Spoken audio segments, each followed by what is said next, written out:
읽겠습니다.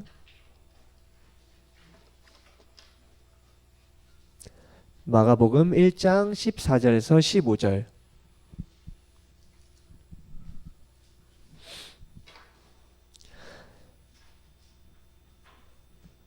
신약성경 53페이지쯤에 있습니다.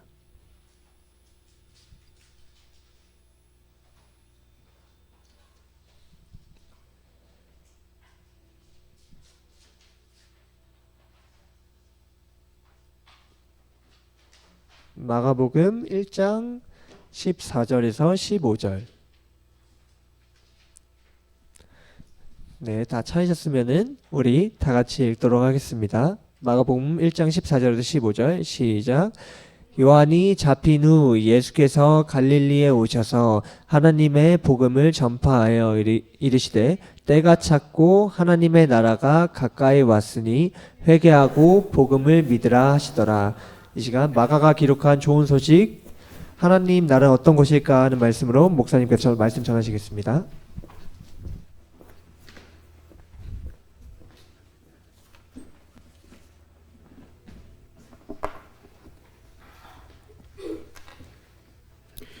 여러분 안녕하세요. 예, 오늘부터 다시 이제 마가 복음을 쭉 이어서 갈 건데, 우리는 작년 한 해 동안 마가복음을 1장부터 8장 21절까지 봤습니다. 물론 그걸 다들 내용을 다 기억하고 있을 순 없죠. 다 목사님도 1장부터 다 이야기해오라 못하는 건데, 전체적인 부분이 어떤 내용인지를 이제 조금 핵심적인 것만 요약을 하고 이제 다음 주부터는 이후의 것들을 이제 설교하려고 합니다.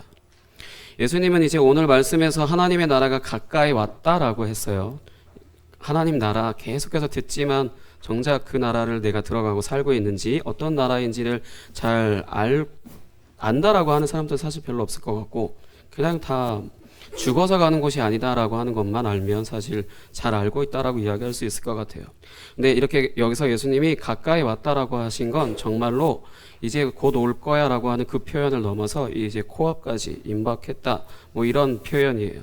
그러니까 이렇게 가까이 왔다라고 하셨고, 그래서 이제 이 가까이 오셨다라고 왔다라고 하신 후에 정말로 실제로 이루어진 건 이제 사도행전이라고 하는 성경 안에 2장에 이제 각 사람들에게, 제자들에게 성령이 임하셨다, 성령이 오셨다라고 하신 이 타이밍부터가 하나님 나라가 정말로 이 세상에 오기 시작을 한 거예요. 그리고 나서 이제 오늘 우리까지, 지금 우리가 살고 있는 오늘에 이르도록 계속해서 이 표현이 여러분들이 잘 받아들일지 모르겠는데 계속해서 확장되고 있습니다. 근데 이 확장된다라고 하는 표현에 있어서는 풍선을 부는 만큼 팽창한다, 뭐 이런 표현일 텐데, 진짜로 그렇게 해서 영역별로 이렇게 커진다, 그게 아니고 하나님 나라는 말 그대로 자기 일을 하고 계신다라는 거예요. 사람이 죄를 짓고 뭐하고 다 여부 상관없이 하나님 나라가 이 세상에 오시고 온 후부터는 지금까지 계속해서 하나님 나라는 계속해서 확장되어지고 전해져야 될 사람들에게 전해지고 있고, 뭐 그렇게 하고 있다라는 표현입니다. 이 하나님 나라에 들어가려면 말 그대로 늘 반복해서 이야기했던 거지만, 예수님을 믿고 끝이 아니라 예수님을 믿고 성령을 선물로 받아야 돼요. 그러니까 하나님 나라에서 지금 살고 있어요? 라는 이 질문을 했을 때 답을 어떻게 내가 할 수 있냐면, 뭔가 내가 좋은 것 같으니까 하나님 나라에서 살고 있습니다가 아니라 내가 정말 성령을 선물로 받았습니다 라는 이 고백을 할 수 있어야 확실하게 내가 지금 하나님 나라에서 살고 있다는 것을 알 수 있습니다. 그게 뭔지는 이제 계속해서 말씀을 듣다 보면 이제 여러분들이 알게 될 거고, 이미 알고 있는 사람도 혹시 있겠지만 그렇게 해서 알게 될 거고, 그렇게 해서 이제 여러분들이 하나님 나라에서 어떤 것들을 누리며 살아가게 되는지를 이제 스스로 경험하게 되고, 말씀도 그렇게 보이겠죠. 오늘은 이 예수님이 말씀하신 이 하나님 나라가 어떤 곳인지를 1장 14절부터요 8장 21절의 내용을 통해서 알아보도록 하겠습니다. 그래서 본문 말씀을 1장 14절부터 8장 21절로 잡았어요. 진짜로 다 읽으면 오늘 예배는 그걸로 시간 다 채워질 것 같은데, 그 중에 핵심이라고 할 수 있는 1장 14절과 15절만 읽었습니다. 왜냐하면 그 긴 구절에서 하나님 나라가 어떤 건지 요약해서 이야기해 줄 거기 때문에. 먼저는 예수님이 하나님 나라를 나타내시기 위해서 이제 하신 일들, 그런 것들을 이제 알아야 될 텐데 전부 다 했어요. 수련회 때 했고 반복해서 이야기하고 다 했습니다. 그런 부분들이 이 하나하나 세세하게 나열하는 게 아니라 그게 무슨 결과를 가져오는지 그거로 이제 말하고 넘어갈 텐데, 예수님이 하신 일들, 그 일들을 통하여서 어떤 결과를 나타내셨냐면 그 예수님이 하나님 나라를 나타내시기 위해서 하신 그 결과들이 하나님 나라가 어떤 곳인지를 이야기하는 것인데, 그곳은 뭐가 없는 곳이다? 차별이 없는 곳이다 라는 거예요. 그 예수님이 하신 일들이 뭐 귀신을 쫓아내시고 질병을 치유하시고 기적을 일으키시고 기타 등등 여러 가지 놀라운 일들을, 또 가르침도 마찬가지고 그런 것들을 하셨는데, 그런 모든 것들이 어떤 결과를 만들어냈냐면, 그래서 하나님 나라가 어떤 곳이다 라고 이야기하신 거냐면 그 나라는 차별이 없다 라고 이 한마디로 정의할 수 있다고 할 수 있습니다. 성경 안에서 차별이라고 하는 건 특히 구약 성경에서 특히 잘 일어난 거고, 이제 뭐 신약 성경에서도 나오는 거지만, 가장 먼저는 유대인들이라고 하는 이스라엘 사람들, 이 유대인들은 이방인을 차별하고요. 그리고 부자는 가난한 사람을 차별하고, 그리고 남자는 여자를 차별하고요. 그리고 자유로운 사람은 종으로 사는 사람을 차별하고, 그리고 건강한 사람은 질병에 걸린 사람을 차별하고, 몸이 온전한 사람은 장애가 있는 사람을 차별하고, 기타 등등 그렇게 숱한 차별들이 있어요. 근데 이런 차별들은 왜 일어날까요? 성경 외적인 부분에 있어서는 다양하게 이야기할 수 있지만 성경에서 말하는 차별은 왜 일어나냐? 죄 때문입니다. 그냥 성경은 죄 때문에 차별이 벌어진다라고 할 수 있어요. 그러니까 자신들이 지은 죄를 말하는 것이 아니라 누군가 이제 지은 죄, 그걸로 인해서 차별이 벌어진다 이 표현이 아니고, 아예 하나님이 이 세상을 만드셨을 때 그때 들어왔던 죄, 그때 아담과 하와가 죄를 끌어들인 거나 마찬가지잖아요. 그런 죄 때문에 이제 이 차별이 발생했다고 할 수 있는데, 왜냐하면 그 죄 가운데 살아가는 사람들, 우리도 역시 똑같아요. 태어나자마자 다 죄 가운데 살아가잖아요. 뭐 중심적으로 사냐면 자기 중심적으로 살아. 내 마음대로, 내 생각대로, 내 뜻대로, 나의 감정대로, 나 라고 하니까 나와 너가 이제 구별이 되어지기 시작을 하는 거잖아. 그러니까 차별이라는 것이 그렇게 생긴다라는 거죠. 자기 중심적으로 다 살기 때문에. 그렇기 때문에 자신과 다른 사람, 나와 너, 그 다음에 이제 또는 자신보다 못한 사람들을, 자기보다 못한 사람들을 또 구분을 하고 이제 또 차별을 행하는 겁니다. 그러니까 자신을 보호하기 위해서 차별할 수 있어요. 자신을 보호하기 위해서 차별할 수 있습니다. 그리고 또 한편으로는 자신에게 위협이 될 사람들을 밀어내는 거고, 또 한편으로는 남을 지배하기 위해서 자신보다 못한 사람들을 차별하는 것으로 폭력을 가하게 됩니다. 하지만 예수님이 말씀하신 하나님 나라는 이런 차별이라는 것이 없어요. 차별이라는 것이 없습니다. 예수님이 행하신 여러 가지 사건들은 결국 죄 가운데 사는 사람들에게 하나님 나라가 어떤 곳인지를 이제 보여주시기 위한 것인데, 이제 어떻게 들릴지 모르겠지만 이 하나님 나라에 들어가는 사람은요, 차별을 당하는 쪽이 하나님 나라에 들어가게 됩니다. 왜냐하면 차별을 당한다라는 표현은 다른 관점으로 봤을 때 힘이 없다는 거거든요. 하나님 나라는 힘이 없는 사람들이 이제 들어가는 곳이라고 할 수 있습니다. 스스로 자기 자신을 지킬 수도 없을 만큼 힘이 없는 사람, 돈이 없는 사람, 인맥이 없는 사람, 뭐가 없는 사람이라고 할 수 있는 그런 사람들, 힘이 없는 사람들이 들어가게 되는 곳이 바로 하나님 나라예요. 그게 이제 성경에 방금 이야기했듯이 마가복음 1장부터 쭉 예수님이 행하신 일들을 요약한 말이라고 할 수 있고, 그리고 이제 마지막 부분 6, 7, 8장 그쪽에 와서 예수님이 행하신 일들 중에 5,000명을 먹이신 사건이랑 또 7,000명을 먹이신 사건이 있는데, 이런 기적을 행하고 이제 다른 곳으로 이동하시기 위해서 배를 타세요. 그러고 나서 이제 이 말 그대로 오늘 이제 8장 21절까지 내용은 거기서 끝이 나거든요. 이제 배를 타고 이제 이동하려고 하는 것. 근데 이때 성경이 되게 좀 특이한 말씀을 하나 하십니다. 한번 찾아서 볼게요. 8장 14절에서 17절. 마가복음 8장 14절에서 17절. 마가복음 8장 14절에서 17절입니다. 지금 1장 보고 있었으니까 좀 뒤로 좀 넘어가야 될 것 같은데, 8장 1절부터 14절부터 8장 14절부터 17절 같이 읽겠습니다. 시작. 제자들이 떡 가져오기를 잊었음에 배에 떡 한 개밖에 그들에게 없더라. 예수께서 경고하여 이르시되 삼가 바리새인들의 누룩과 헤롯의 누룩을 주의하라 하시니, 제자들이 서로 수근거리기를 이는 우리에게 떡이 없음이로다 하거늘, 예수께서 아시고 이르시되 너희가 어찌 떡이 없음으로 수근거리느냐, 아직도 알지 못하며 깨닫지 못하느냐, 너희 마음이 둔하냐. 아멘. 여기서 뭐 하나 이제 모순된다, 앞뒤가 말이 안 맞는데 라고 하는 거를 이제 발견하신 분들도 있을지 모르겠지만, 14절에 보면은 여기에 지금 제자들이 떡을 가져오기를 잊었다 그러면서 여기에 지금 떡 한 개밖에 없다 그랬어요. 떡 한 개밖에 그들에게 없더라. 제자들한테 지금 떡이 한 개밖에 없다는 거예요. 근데 16절에 보면 이제 제자들이 서로 수근수근 거리면서 우리에게 떡이 없음이로다 이러는 거예요. 떡 없대. 떡이 한 개밖에 없다 그러놓고 떡이 없대. 또 누군가는 거짓말을 한 거다라는 게 아니라, 여기에 떡 한 개밖에 없다라고 되어 있는 건 제자들은 지금 자신들에게 말 그대로 먹는 떡, 그 떡을 말하는 것이라 진짜 안 가져왔기 때문에 떡이 없다라고 말하고 있는 건데, 지금 이 배에는 예수님이라고 하는 떡이 하나 있다는 거지. 그래서 우리가 맨날 성찬 때 기현이 먹잖아, 빵 먹잖아. 예수님의 살을 먹는 표현인 거, 그 상징 행위잖아. 그렇기 때문에 우리가 예수님을 뭐 먹고 마신다 이런 표현들을 자주 쓰게 되는 게 예수님이 떡으로 비유가 되기 때문이거든요.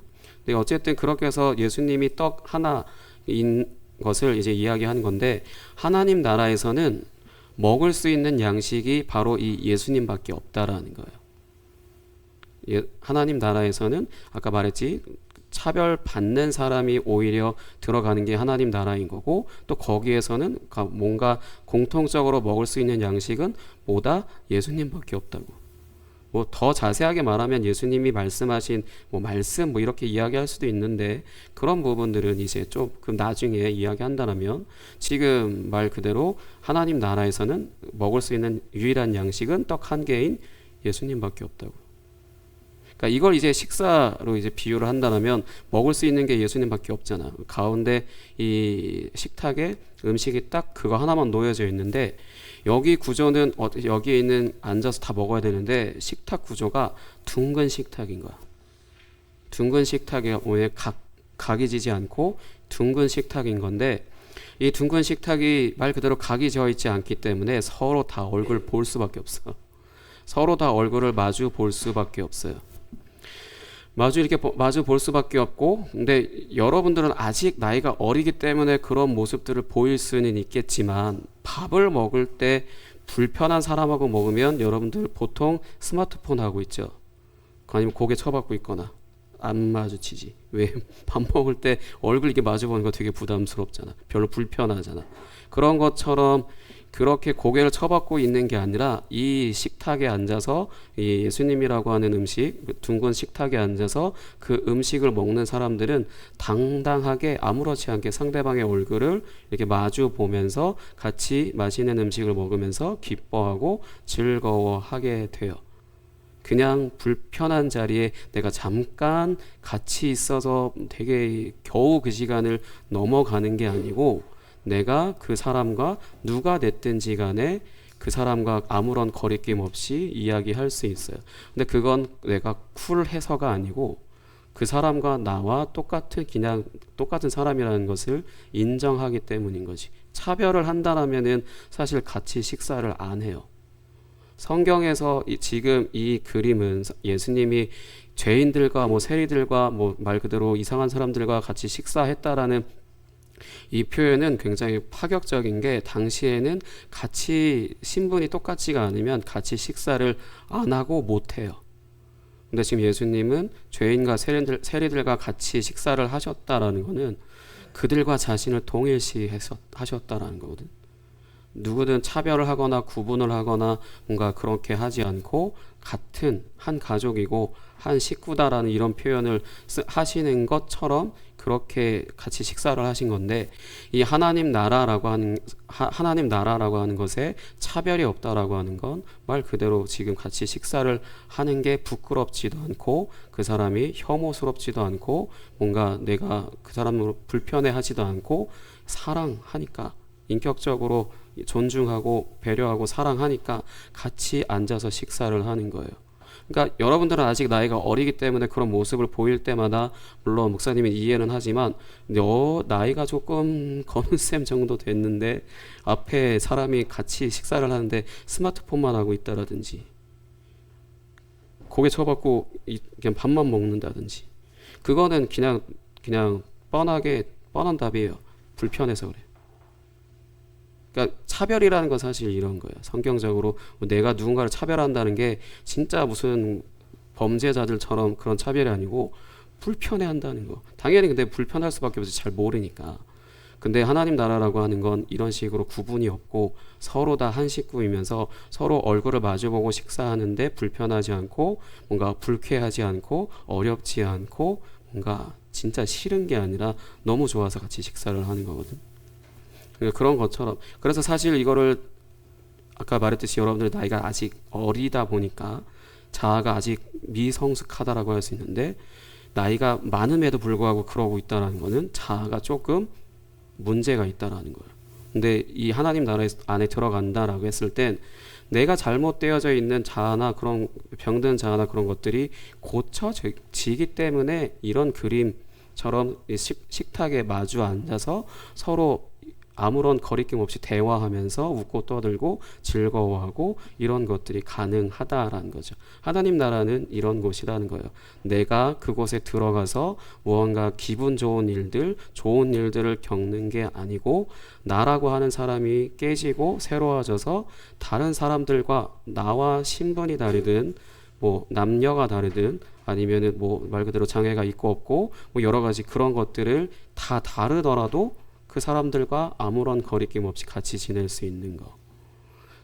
이미 이 세상에서는 차별을 당했기 때문에 하나님 나라가 이런 곳이다라고 했을 땐 이렇게 이 안에 들어가서 살게 되는 사람들은 그게 너무나 감사하고 너무나 기쁜 소식인 거죠. 그래서 사실 성경이 복음이다라고 이야기하는 건 모든 사람들에게 좋은 소식이다가 아니라, 성경에서 말하는 그 좋은 소식이라고 하는 게 사람들이 겪을 수 있는 것들이 아니라 그 너머의 것이기 때문에 그거를 듣고도 기쁜 소식으로 여기지 않을 수 있어요, 충분히. 근데 그러나 이 성경 안에 등장하는 사람들은 대부분 다 너무 힘겨운 시간들 속에 있는데 그 시간들 속에 사람들은 다 배제한다 하더라도 예수님은 찾아오셔서 그냥 내 친구야, 내 아들아, 내 뭐 딸아, 아들아 이렇게 이야기하시는 게 립서비스가 아니고 진짜 그렇게 받아들이신다는 거지.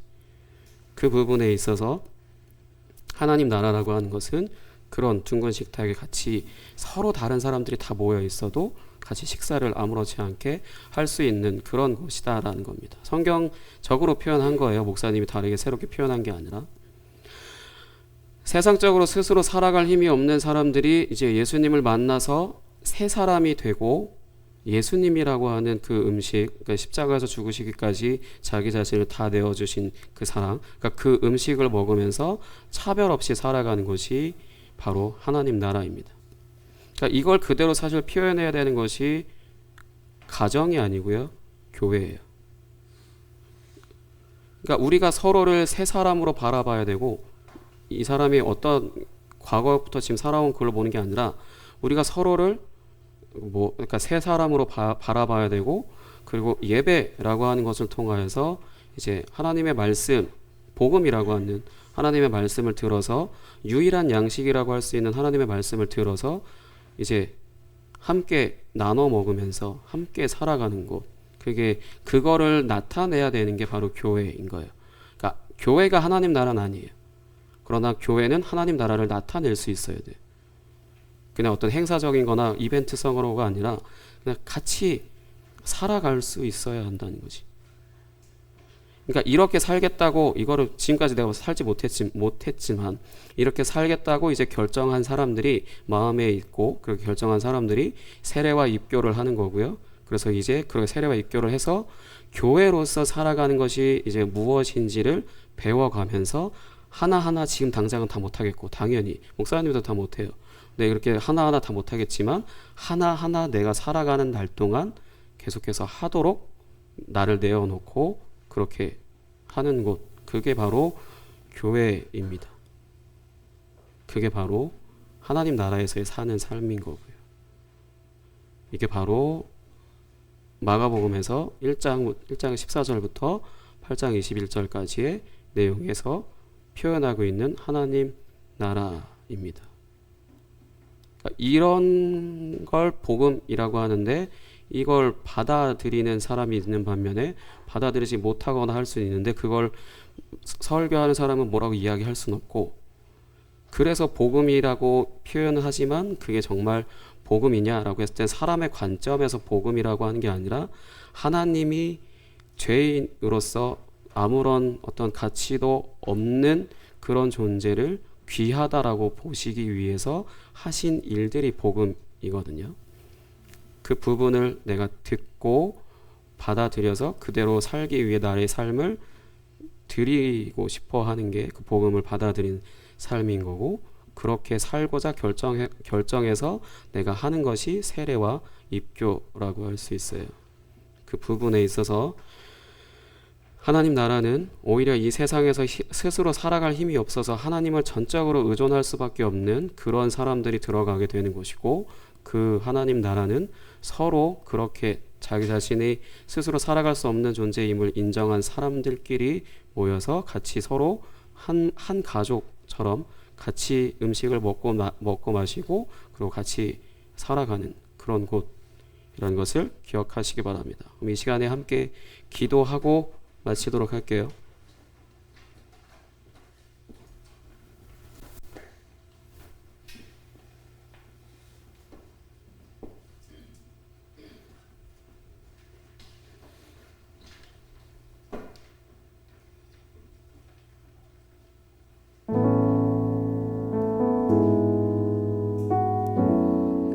사람은 다 완전할 수 없어요. 잘하는 사람도 없고 못하는 사람도 사실 없습니다. 잘하는 사람은 못하는 사람을 섬길 수 있어야 되고 기타 등등 교회로 살아간다는 건 사실 되게 어려워요. 왜 어렵냐? 내가 할 수 있는 거 정말 아니니까. 근데 하나님의 말씀이 이렇게 나에게 말씀을 하시고, 그래서 내가 그 하나님 나라에서 살고 싶고 그 하나님을 의지하고 싶고 그렇게 살고 싶다라고 했을 때는 그때부터는 하나님이 나의 삶을 그렇게 이끌고 가주십니다. 그러니까 우리가 다른 사람을 새 사람으로 본다라는 것도 어려울 거고, 예수님을 유일한 양식으로 먹는다라는 것도 어려울 텐데, 그거를 하나님 나라가 어떤 곳인지 내가 지금 살고 있는 곳과 하나님 나라를 비교하면서 한번 깊이 한번 생각을 해보세요. 어느 곳이 더 좋은 곳 같은지. 그러면 당연히 답이 나오겠죠. 객관적으로 봤을 때도 당연히 하나님 나라가 좋다라고 생각을 할 수 있습니다. 그러니 그 나라에서 내가 살고 싶다라고 여러분들이 입으로 고백을 하시고 하나님을 의지하세요. 그래서 이 시간 함께 기도했으면 좋겠습니다. 하나님, 내가 그 하나님 나라에서 살길 원합니다. 나를 이끌어 주시고 나를 계속해서 오직 예수 그리스도를 믿는 그 믿음으로 먹고 마시며 살아갈 수 있게 해달라고 이 시간 함께 기도하겠습니다. 하나님 아버지 감사합니다. 주님의 은혜와 주님 주신 사랑으로 아버지 이 시간도 오직 주님의 은혜를 아버지 복음을 선포하여 있사오니 주님 함께 하시고 주님 역사하여 주옵소서. 주님, 우리가 예수님을 믿는다고 하는 것으로 아버지 무엇보다 더 좋은